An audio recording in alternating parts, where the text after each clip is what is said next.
एक सूफी फकीर के 2 बेटे थे, जुड़वा बेटे।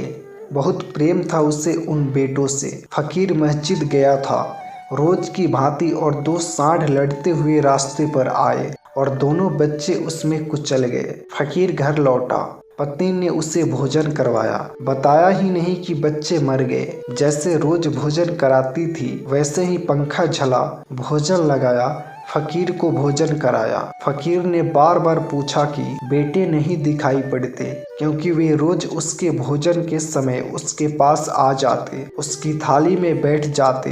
पत्नी ने कहा कि भोजन कर लें, फिर मैं बेटों के संबंध में कुछ बताऊं। मगर न तो पत्नी की आंख से आंसू टपका, न उसके चेहरे से कोई खबर मिली कि कुछ दुर्घटना हो गई है, और उसने कुछ कहा नहीं, क्योंकि फिर पति भोजन न कर पाएगा। जब भोजन कर चुका तो पति ने पूछा, अब बोलो, कहाँ हैं मेरे दोनों बेटे? दिखाई नहीं पड़ते, घर में उनका शोरगुल भी सुनाई नहीं पड़ता, कहीं खेलने गए हैं? पत्नी ने कहा, आप आए, दूसरे कमरे में मौजूद है, मिला देती हूँ। उसने चादर उड़ा दी थी दोनों की लाशों को। चादर उघाड़ दी। फकीर तो एकदम ठगा रह गया। उसने कहा, यह क्या?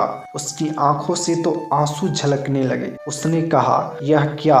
पत्नी ने कहा कि रुकिए, जिसने दिया था उसने वापस ले लिया। आप किस लिए परेशान हो रहे हैं? आपको मालूम है, कुछ दिन पहले आपका मित्र तीर्थ यात्रा को गया था और अपने हीरे जवाहरात हमारे पास रख गया है। अभी मुझे खबर आई कि वह आने वाला है। वह आएगा तो हीरे जवाहरात वापस ले जाएगा, तो हम रोएंगे क्या बैठकर? फकीर हंसने लगा। फकीर ने कहा कि मैं तो सोचता था तू साधारण गृहिणी है, लेकिन तू मुझसे आगे गई। तूने मुझसे आगे की बात देखी। सच ही तो कहती है तू। उसकी अमानत थी, उसने वापस ले ली। हमारा क्या था? मैं भी तुमसे इतना ही कहता हूँ कि धन हो, पद हो, प्रतिष्ठा हो, कुछ भी हो, छोड़कर भागने को नहीं कह रहा हूँ, क्योंकि सब छोड़कर भाग जाओगे तो भागोगे भी कहाँ? यही सब लोग वहाँ पहुँच जाएंगे जहाँ तुम भागकर पहुँचोगे। इसीलिए मैं भागने के पक्ष में नहीं हूँ, क्योंकि भागकर अगर गए तो होगा क्या? सब हिमालय चले गए तो क्या करोगे? वहीं जाकर बसना पड़ेगा।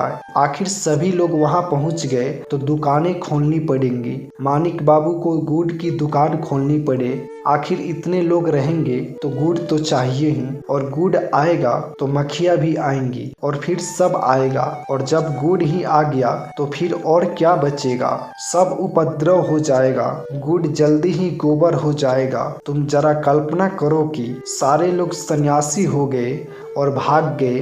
भागोगे कहाँ? जहाँ जाओगे वहीं बस्ती बस जाएगी। यही बस्ती फिर पुनरुक्त हो जाएगी।